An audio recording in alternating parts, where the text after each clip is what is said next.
जानिए देश की पल पल की खबर नीलेश ठक्कर के द्वारा आपके अपने साधक परिवार पर। साधक परिवार आपको दिखाए सच का आईना।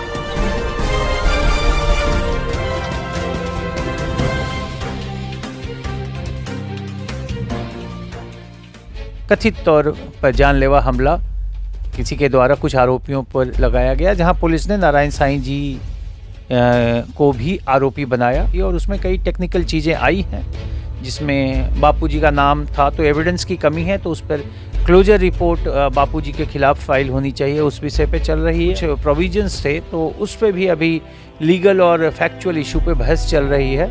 तो वो जो सप्लीमेंट्री चार्जशीट है उस पे वहाँ भी बहस चल रही है। तो तथ्यों के अनुसार हम इस चीज़ की उम्मीद कर रहे हैं कि कोर्ट इस तरह का ऑर्डर पास करे कि बापूजी के खिलाफ कुछ नहीं बनता है और क्लोजर रिपोर्ट फाइल हो।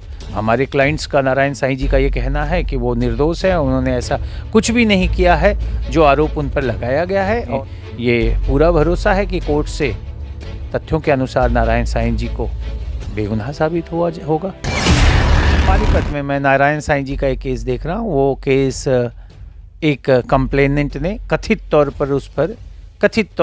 पर जानलेवा हमला किसी के द्वारा कुछ आरोपियों पर लगाया गया, जहां पुलिस ने नारायण साईं जी को भी आरोपी बनाया। और यह केस मुझे नारायण साईं जी पे आरोप जब तय हो गया उसके बाद आया। तो उसमें मेरे आने के बाद उसमें एक जब मैं आया था उसी वक्त कुछ सप्लीमेंट्री चार्जशीट थी और उसमें कई टेक्निकल चीज़ें आई हैं, जिसमें बापूजी का नाम था। तो एविडेंस की कमी है, तो उस पर क्लोजर रिपोर्ट बापूजी के खिलाफ फाइल होनी चाहिए, उस विषय पे चल रही है। और भी उसमें ट्रांसलेशंस गुजराती के नहीं थे, तो खैर वो हो गया।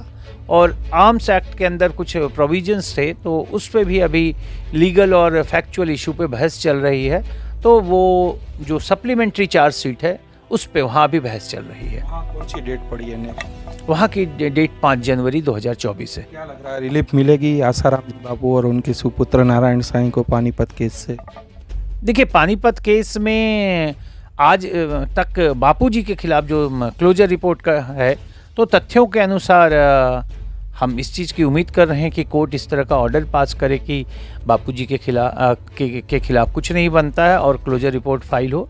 यह हम कोर्ट से प्रार्थना भी कर रहे हैं और यही हमारा बहस है। बाकी कोर्ट का ऑर्डर तो जब आएगा तो वही पता चलेगा कि क्या ऑर्डर हुआ। और नारायण साईं जी के जहाँ तक बात है, तो अब केस जो है एविडेंस की तरफ है। तो जो तथ्य हैं और तथ्यों के अनुसार अपने क्लाइंट्स को, हमारे क्लाइंट्स का नारायण साईं जी का ये कहना है कि वो निर्दोष है, उन्होंने ऐसा कुछ भी नहीं किया है जो आरोप उन पर लगाया गया है। और ये सब आरोप उनके अनुसार जो हमें ब्रीफ मिला है कि बेबुनियाद है। तो हमें ये पूरा भरोसा है कि कोर्ट से तथ्यों के अनुसार नारायण साईं जी को बेगुनाह साबित होगा।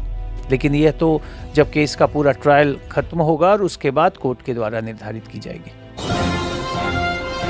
जानिए देश की पल पल की खबर नीलेश ठक्कर के द्वारा आपके अपने साधक परिवार पर। साधक परिवार आपको दिखाए सच का आईना।